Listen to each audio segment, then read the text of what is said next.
문제 펴보시면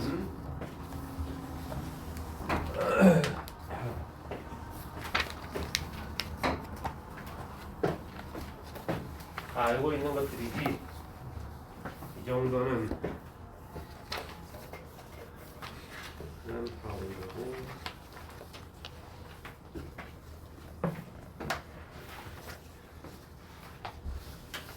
일단 변이나 뭐 이런 것들 얘기를 좀 잠깐 해야 되죠. 문제를 보면 얘들아 그 중간중간 많이 비어 있어. 같이 이제 채워 나가면 되는 거.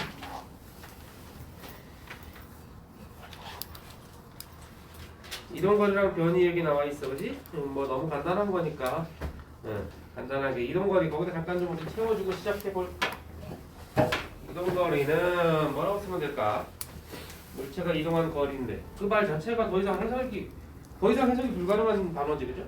이동거리가 이동거리지 뭐, 그죠? 이동한 거리의 총량이죠. 그러니까 이동한 거리의 총량인데 이동한 거리의 총량이라고 하는 건데 한 가지 좀 중요하게 다뤄야 될 게 뭐야? 거리와 변이의 차이, 그죠? 거리와 변이, 속력과 속도, 그 다음에 가속도 뭐 이런 쪽 쭉 나갈 거잖아. 근데 알고 있지? 예연아, 거리하고 변이 중에 누가 방향이 있지? 거리하고 변이죠. 누가 방향을 고려해야 돼? 거리요. 네, 변. 저러는 거. 이 친구 변이가 이제 방향을 고려해야 되는 물리량이다. 너희들이 아직은 조금 이제 고등학교를 아직 안 가서 긴장감이 덜하겠지만 이제 금방 긴장감이 올라올 거예요. 지금 고1처럼 3월달, 4월달이 되면 긴장이 되겠지. 지금은 아마 좀 뭐 억지로 온 친구들도 있을 거고 뭐 스스로 온 친구도 있을 거고 다양할 텐데 하여튼 물리 좀 어려워도 포기하지 말고 합시다. 포기만 안 하면 되는데 어려우니까 애들이 자꾸 중간에 떨어져 나가지. 역학 파트가 많이 어렵죠, 아버지? 배워봐서 알 거야. 일단은 역학 파트가 어려운데 기본을 좀 잘 다지면 된다. 그러니까 너무 막 급하게 하려고 하지 말고 천천히 하되 물리적으로 생각을 잘 해야 된다. 그러니까 변이라는 친구, 위치의 변화량이야. 위치의 변화를 줄여서 변이라고 하는 거야. 그러니까 이제 위치가 어떻게 달라졌느냐를 얘기하는 거잖아. 그러니까 위치가 어떻게 어디에 있다가 어디로 갔느냐 이 얘기를 하는 거야. 그러니까 당연히 방향이 필요하겠지. 어디로 갔는지를 물었는데 방향이 빠지면 이상하잖아, 그죠? 그럼 이제 뭐 제자리에서 뱅뱅 도는 친구는 어쨌든 발자국을 자꾸 옮겨서 걷는 거니까 거리는 자꾸 증가하는 거지. 거리는 계속 증가하는 거지. 거리는 계속 누적되는 값이겠지. 심지어 제자리에서 왔다 갔다 걷기만 해도 거리는 증가하는 거야. 맞죠? 그러니까 이동거리라고 하는 건 자네가 몇 발자국을 뛰었느냐라는 걸 묻는 거고, 변이라고 하는 건 아까랑 지금의 위치의 변화가 얼마큼 생겼냐를 묻는 거야. 비슷하지만 사실 좀 많이 다르지. 이거.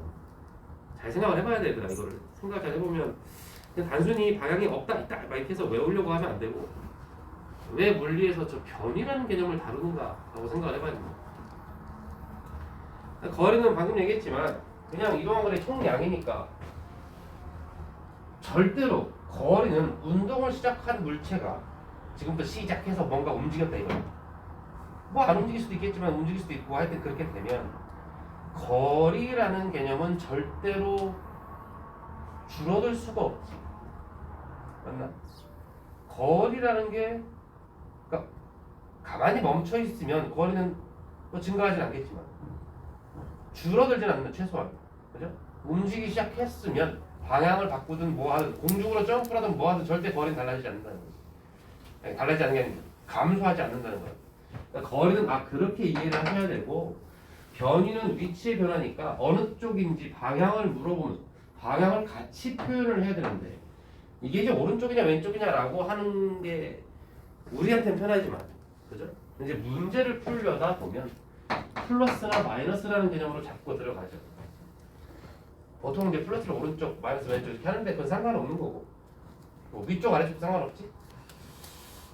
얘들 이게 8회차 수업이거든. 8번, 8주만 나와 2달만 나오면 되는 거야. 근데 이게 8회차 종료할 때까지 우리끼리 잠깐 약속을 좀 하자고 편하게. 우리 앞으로 오른쪽을 플러스로 하는 걸로 잠정적으로 얘기 좀 합시다. 그때마다 계속 얘기하기가 좀 귀찮아지니까. 그러니까 오른쪽이 플러스, 왼쪽이 마이너스, 위쪽을 뭘로 하지? 걔는 별명이 뭔가? 중학 애들이 친구들이 부르는 별명. 빨리 공개해줘. 내가 별명을 잘 짓거든. 내가 이름은 못 외우는데 별명 잘해. 얘 별명 뭔지 알아? 아 말하지 마. 말하지 말래. 별로 안 좋은 별명인가? 자네 곰돌이 이런 거 아닌가? 곰돌이 어때? 저도 그걸로 바꿔주세요. 뭐라고? 저도 그걸로 바꿔주세요. 어울리는 걸로 바꿔야지. 얘는 어울리잖아. 푹신푹신한 거. 돌스. 어느 쪽을 플러스로 할까? 위쪽 아래쪽. 자네가 잡는 대로 가지. 여러분이 아무렇게나 잡으면 된다는 얘기지. 정해진 게 없다는 얘기야. 어느 쪽을 플러스로 할래? 위쪽? 그럼 우리는 이제 8회차가 끝날 때까지 오른쪽을 플러스, 위쪽을 플러스로 잡을 거야. 오른쪽으로 갔다가 위쪽으로 가면 어떻게 하라는 얘기죠? 그런 문제는 안 나옵니다. 그렇지? 그런 문제는 없어. 물리학원에서는 최소한 오른쪽, 왼쪽, 위쪽, 아래쪽으로 해결할 수 있다. 물론 도르래가 연결되거나 빗면에서 굴러 떨어지는 경우가 생기지만 그때도 역시 방향을 한 군데로 결정을 하고 문제를 풀면 된다. 근데 반드시 기억해야 되는 건 방향을 고려하지 않으면 큰일 난다. 그죠? 방향을 반드시 알아야 된다. 생각보다 되게 중요한 거야. 니네가 이거를 많이 망각하는데 절대 그러면 안 됩니다. 그럼 문제 못 풀어요. 고나동자라고 하면 특히 더 못 풀지. 이 친구든 어쨌든 단위라고 하는 건 둘 다 이제 미터를 쓸 거예요. 이런 건 알 것이고 당연한 얘기했지만 지금 교재도 나와 있죠. 거리는 뭐 그냥 부정한 양이니까 그렇다 치고 변이는 여기에 있던 친구가 A 위치에 있던 친구가 B 위치까지 위치가 달라졌다고 하면 이걸 표현하는 방법이 A에서 B까지 이렇게 간 거니까 변위가 뭐냐라고 하면 위치의 변화량이니까 B의 위치에서 이게 나중 위치죠? B의 위치에서 처음 A의 위치를 빼면 이게 변이지. 근데 이 과정에서 방향을 고려해서 해야 된다는 거고 이거를 여러분들이 중학교 때 어떻게 배웠냐면 아니 저게 위치에서 위치를 뺀다는 게 말이 안 되잖아. 무슨 말이야 이게? 그죠? 이상한 표현이잖아. X축이랑 Y축을 이렇게 그려놓고 니네가 수학 시간에 그죠? 좌표를 빼가지고 피타고라스로 이렇게 구했지. 그죠? 그거 얘기하는 거지. 그 피타고라스로 구했던 그 변화량. 그런데 이거를 빼가지고 그냥 이거를 피타고라스로 제곱해가지고 구한 그 수치, 그 절대값 개념은 이것은 변위라고 하면 안 되고 변위의 크기가 된다. 변위의 크기라는 말, 가속도의 크기, 속도의 크기 이런 표현이 나와. 그러니까 방향을 고려해야 되는 물리량인데 그 뒤에다 갑자기 그 시기에 그 녀석의 크기 이래버리면 방향을 잠깐 무시하고 수치만 얘기하겠다는 거고. 나중에 시험 문제 나오면 헷갈려서 틀린다. 만약에 여기다가 더해 뭐를 방향까지 더해서 말을 한다. 이 경우는 뭐 남동쪽이라고 하든 뭐라고 하든 플러스라고 하든 뭐라 하면 되겠지. 이렇게 돼버리면 너 비로소 변위가 되었구나 이렇게 이해하면 돼. 잘 기억을 하시고 거기 밑에 교재 보면 6쪽에 아래쪽에 신의 한수라고 나와 있네. 그 위에 잠깐만 볼까요? 직선상에서의 운동에서 A에서 출발해서 B까지 갔답니다. 그럼 이동거리 8m겠죠? 이동한 거리의 총량이니까 그냥 5 더하기 3 하면 되는 거야. 변위는 뭐라고 해야 돼? 변위 얼마? 변위 얼마예요? 한 번씩 찍어서 물어봐야 되는 거야. 아침 시간은 이게 안 좋아. 지원이가 한번 시작해볼까? 지원아 변위 얼마야?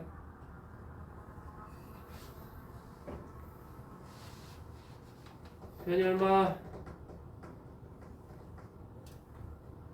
뭐 하는지 모르는구나.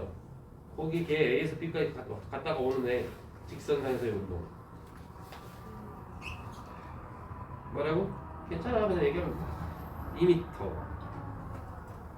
애들 이름은 못 외워가지고. 도원이가 누구였지? 곰돌이요? 상민이가 누구야? 상민아 변이 얼마지? 그냥 아는 대로 하면 됩니다. 자신 있게. 오, 좋습니다. 잘했어. 들었지? 변이 하면 뭐라고? 항상 습관적으로 2m라고 하면 안 되고 플러스 2m라고 해야 된다는 거지.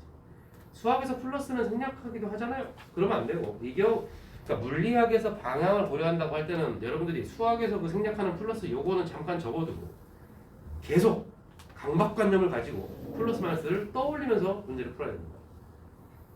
왜 그러냐면 그게 습관이 안 되면 나중에 문제를 못 풀어.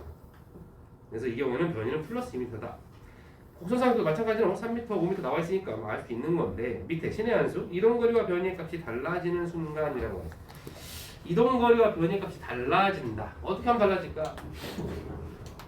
여기서 말하는 건 이제 변이의 크기일 거야. 왜냐면 이동거리랑 변이를 그냥 물어보면 원래 같을래야 같을 수가 없어. 직선으로 가도 같을 수가 없다고. 왜냐면 변이는 방향을 포함하니까 그 둘은 다른 거야. 그러니까 지금 이거를 이동거리와 변이의 값이 달라지는 순간이라는 의미는 이동거리와 변이의 크기, 변이의 크기, 수치만 고려했을 때 그 두 값이 달라지는 순간이 언제냐? 써주시면 되겠죠. 간단한 거지. 물체가 직선을 벗어나는 순간 달라지겠죠. 물체가 직선을 벗어나 버려. 직선으로 쭉 가면은 거리랑 변이의 크기가 같은데 정말 눈곱만큼이라도 조금 옆으로 휘었다. 그럼 무조건 변이가 짧아지겠네요. 맞나? 절대 변이의 크기는 이동거리보다 클 수가 없지. 개념 잘 기억하시고 좀 이따 그래프로 문제를 좀 풀어볼 겁니다. 속력과 속도가 좀 나왔네요.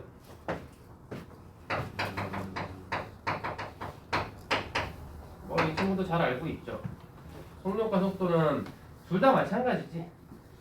단위시간당. 그러니까 속력이라고 하는 건 시간분의 거리고 속도는 시간분의 변이다. 이렇게 배웠을 텐데 그 의미가 이런 표현을 쓰지. 단위시간당 거리를 물으면 속력이 되고 단위시간당 변이를 물으면 속도가 되죠. 그죠? 단위는 알고 있겠지만 미터 퍼 세크를 쓴다는 거. 당연한 얘기겠지만 이 친구가 방향에 있는 친구야, 그죠? 그러니까 이 친구도 방향에 있는 거야. 누차 강조하고 있죠? 방향이 나오면 굉장히 조심해야 된다.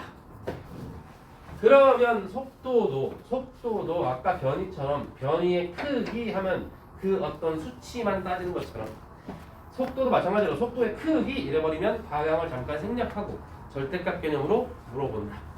그래서 속도도 역시 방향이 필요한데 어쩔 때는 방향을 고려하지 않을 때가 있으니까 그거는 속도의 크기 그러면 속력이 돼버리겠죠. 근데 문제는 이렇게 갔다가 이렇게 돌아오는 경우가 있어요. 일부러 아까 거기 있는 그림 똑같이 그린 건데 여기가 만약에 5m고 여기가 만약에 3m인데 여기서 출발한 거야. A에서 출발해서 B까지 왔다. 근데 10초 걸렸더라. 그럼 속력은 어떻게 보여? 속력은 걸린 시간이 10분에 8m니까 속력은 0.8m/s겠지. 속도는 얼마냐? 변이니까 그죠? 플러스 0.2m/s 하면 되겠지. 근데 만약에 속도의 크기 이래버리면 속도의 크기니까 속력과 똑같 이러면 안 되죠. 이건 갖다가 방향이 꺾인 거니까. 속도의 크기 그러면 이거는 플러스 0.2m/s라고 할 것을 그냥 0.2m/s라고 하면 된다는 거지. 이해되고 있지? 나중에 쟤네들이 막 움직이잖아. 도로를 타고 막 올라가다 내려갔다 하잖아. 빗면에 막 올라가다 막 미끄러지고 하잖아. 그랬을 때 니네가 방향을 잘 못 잡는다고. 방향 잘 잡아야 돼. 첫 시간이니까 방향 얘기 계속 할 거야. 좀 이따 니네 그래프도 한번 그려보고 할 건데 방향 개념이 없으면 가속도 개념에서 무너진다고. 거기 한번 써주세요. 7쪽에 속력과 속도. 속력에다가는 시간분의 거리라고 불러 써도 됩니다. 시간분의 거리라고 써도 되고 속도는 시간분의 변이라고 써도 되지만 단위 시간당 거리, 단위 시간당 변이 이렇게 쓰는 게 조금 더 개념적이지 않냐. 그죠? 단위 시간당 거리, 단위 시간당 변이. 우리 세 번째 시간에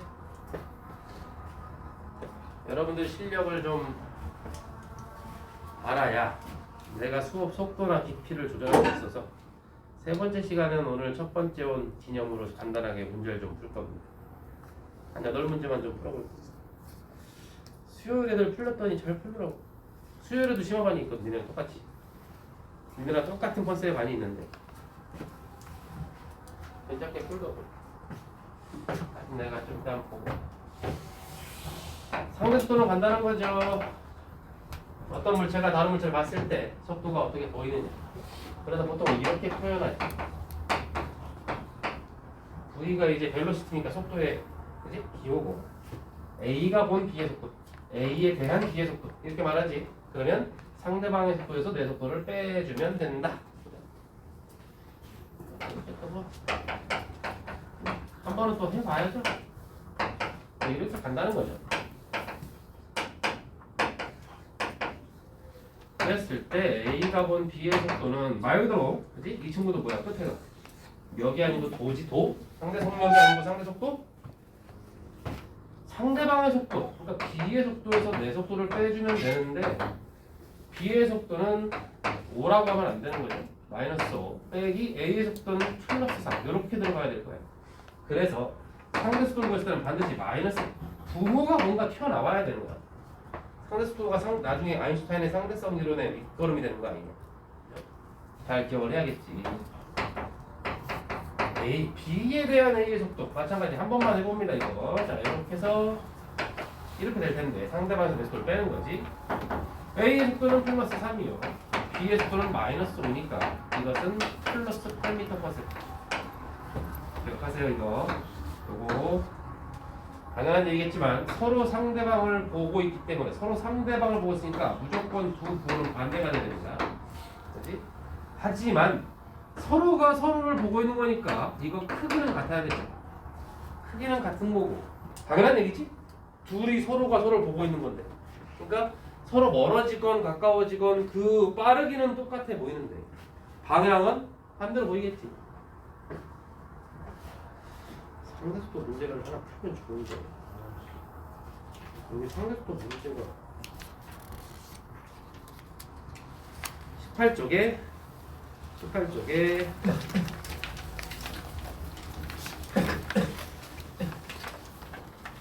3번 4번만 한번 풀어볼까요? 18쪽에 3번 4번만 책을 안 가져와.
알았지 얘들아?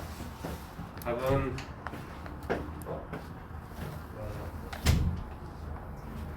오 돌스 다시 해봐야 될 것 같아 4번. 자네도 낚였군.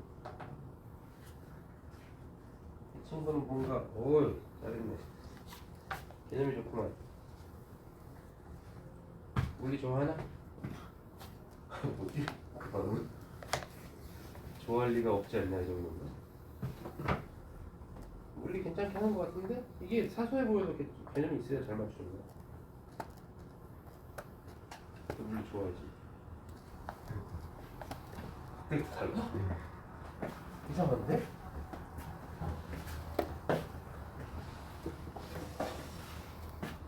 으아! 낚였어. 4번 낚였어. 자네도 4번 낚였어. 다 낚였네. 잘하네. 자네 물리 좋아하는구나. 화학 좋아해? 물리랑 화학 중에 골라봐. 굳이 고르자면. 똑바로 물리 좋아하잖아. 화학 싫지? 화학 좀 귀찮지 않아? 내가 화학을 싫어했거든. 난 고등학교 때 화학이 정말 싫다. 사람을 아주 피곤하게 해. 물리는 얼마나 깔끔해.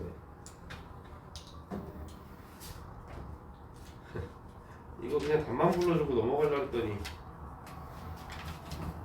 3번은 1번 나와야 되고 그지?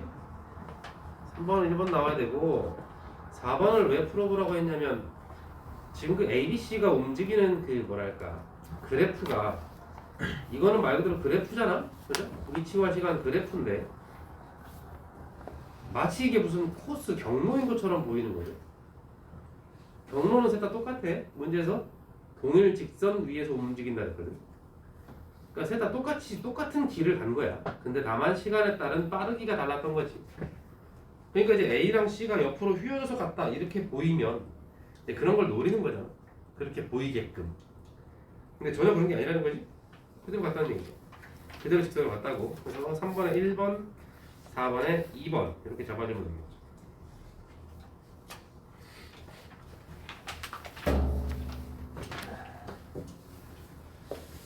중요한 건 이 친구지 뭐. 이 친구가 중요한 거잖아. 우리가 보통 거리나 변이는 기호로 S를 쓰고 속도는 V를 쓰죠. 속력의 속도는 가속도는 A라는 기호를 쓰죠. 가속도가 중요합니다. 가속도 개념을 정확하게 이해하고 있는 친구가 쓸까요 한번? 가속도는 단위 시간당이라는 말이 뭐냐면 1초 1초마다 라는 뜻이야. 1초 1초마다. 앞으로 저런 표현이 계속 나올 거야. 단위 길이당, 단위 부피당 이런 말 계속 나올 겁니다. 얘네가 정말 여기서 중요하게 봐야 되는 건 뭐냐면 이 친구죠. 단위 시간당 속도 이러면 안 되고 단위 시간당 속도 변화량 이 친구는 정말 많이 강조가 돼야 됩니다. 속도가 빠르냐 느리냐의 문제가 아니고 속도가 얼만큼 변하냐를 묻는 거예요. 수학 시간에 배웠죠? 변화량을 기호로 쓸 때 그리스 문자 델타라는 거. 그러니까 시간의 변화 델타 t분의 속도의 변화 델타 v 이렇게 된다는 뜻이지. 저 개념은 매우 중요하다. 심지어 가속도도 끝에가 도로 끝났으니까 얘도 방향이 있는 물리량인데, 그죠? 그러니까 가속도도 플러스 마이너스가 있다는 얘기지. 근데 여기 지금 이렇게 이퀄로 연결되어 있는 걸 보니 좌변과 우변이 같다는 뜻이고, 근데 좌변은 가속도다. 근데 방향이 있는 물리량이다. 우변은 같다고 연결되어 있는 우변을 봤더니 시간이라고 하는 건 어차피 방향이 의미가 없는 스칼라라고 부르죠 보통. 방향이 없다. 근데 이거 속도죠. 속도의 변화량이니까 이 친구가 지금 뭐야? 방향이 있겠지. 조심해야 됩니다. 속도 속도의 방향과 가속도의 방향이 이퀄 같다는 게 아니고 속도의 변화량 이 델타 값의 변화의 얘의 방향이라는 뜻이야. 그러니까 속도의 변화량의 방향이 가속도의 방향이라는 뜻이지.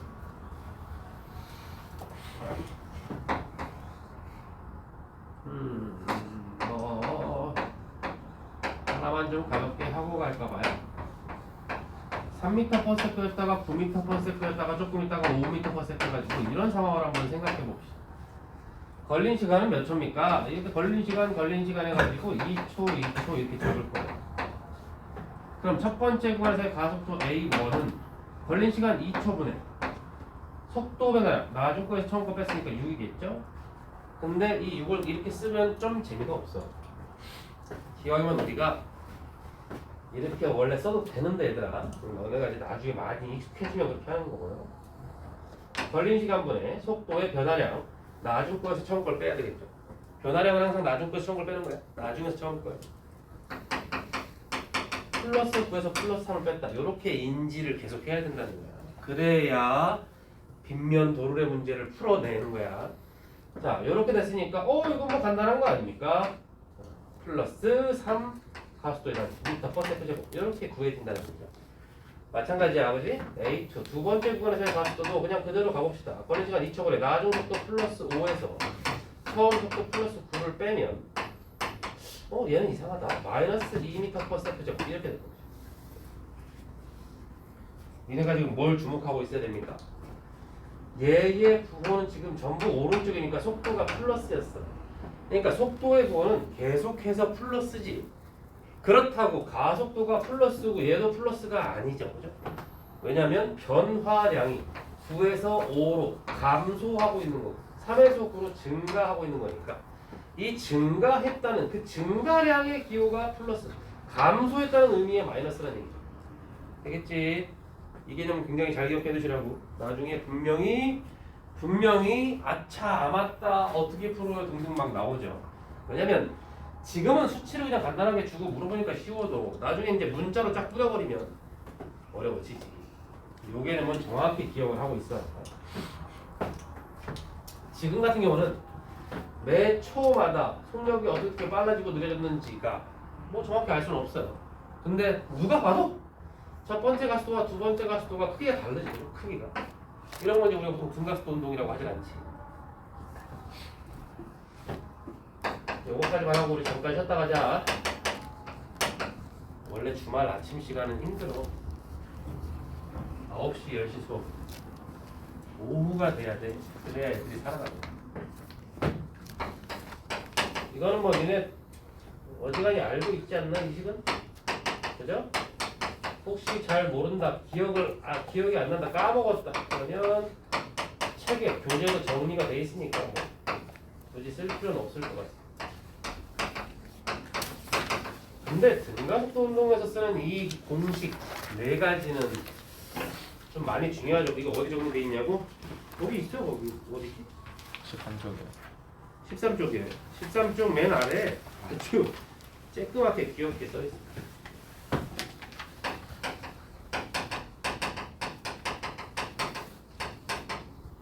등가속도 운동에서만 쓸 수 있는 이 평균 속도 구간 이 식은 꽤나 중요하죠.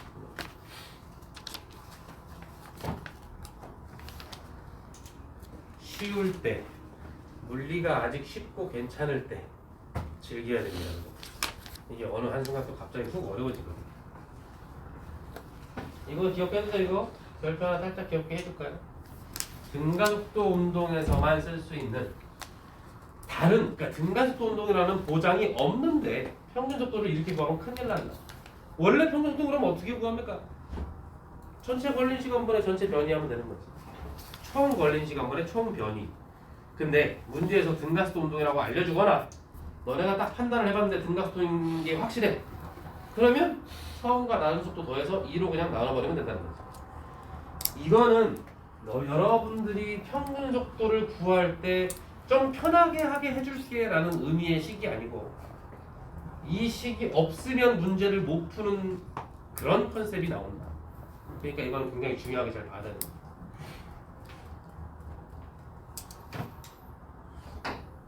안 믿을까 하는 얘기인데 이 식을 안 쓰면 어떤 방법으로도 문제가 안 풀리게끔 문제를 낸다는 거지. 그래서 이 친구는 반드시 기억하고 있어야 돼. 자꾸 써야 돼. 자꾸 써야 돼. 등가속도 운동이라는 보장이 있을 때 평균 속도 구하는 이 식을 많이 써서 막 너무 막 이렇게 남용한다? 아무 때나 너무 막 쓰는 거 아니야? 싶은 생각이 들 때까지 써라. 지금 굉장히 중요한 식이다.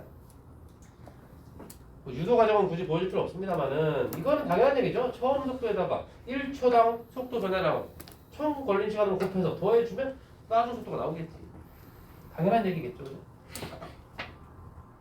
S도 마찬가지입니다. 여기 집어 여기 쑥 넣어가지고 이렇게 전개해주면 이렇게 나옵니다. 여기서 두 식에 T 소구해주면 세 번씩이 나오는데 뭐 이런 거 전혀 알 필요 없어요. 그런 거 다 하면 되고 괜히 뭐 유도한다고 막 멋있고 그런 거 아니에요. 그냥 뭐 그런 거 다 하면 되는 거고. 한 가지 확실한 건 1식과 2식은 물리적 개념에 의해서 나온 식이고 3식은 두 식을 연립해서 수학적으로 정리해 놓은 식이다. 그러니까 3식을 써먹을 때는 3식을 써먹고 싶은 건 딱 한 가지. 걸린 시간 T를 잘 모를 때 쓰는 식이겠죠. 그렇지? 그래서 두 식을 가만히 놓기. 그러니까 결국 3식은 없어도 되는 거야 사실. 니네가 1식과 2식을 쓴 다음에 그때마다 매번 연립을 하면 되는 거지. 근데 그럼 누가 그런 짓을 하겠어?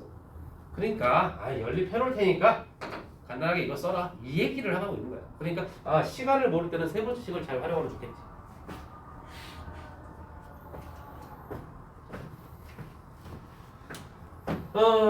등가속도 운동 조금 조심할 게 뭐냐? 등가 내가 이건 조금 좀 중요하니까 써주겠습니다. 등가속도 운동은 이렇게 어린 양들아 기억하라고 내년에도 울지 말고. 등가속도 운동은 속도가 일정한 게 아니고 속도의 변화량이 일정한 거죠. 맞지? 속도 시간당 단위 시간당 속도 변화량이 가속도니까.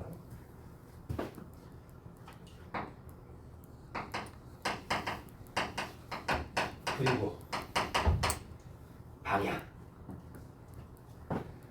등가속도 속도를 방향을 포함한 물리량 앞에 등자를 붙였으니까 가속도가 똑같다는 건데.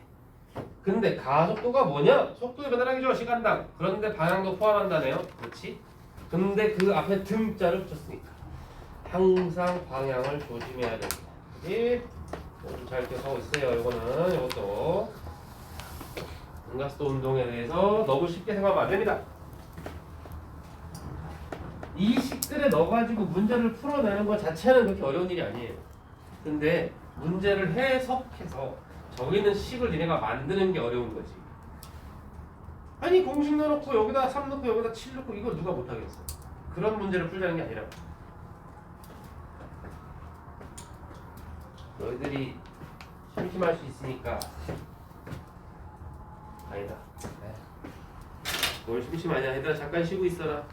좀 쉬었다 하자. 이제 11시 되면 좀 나아지겠지.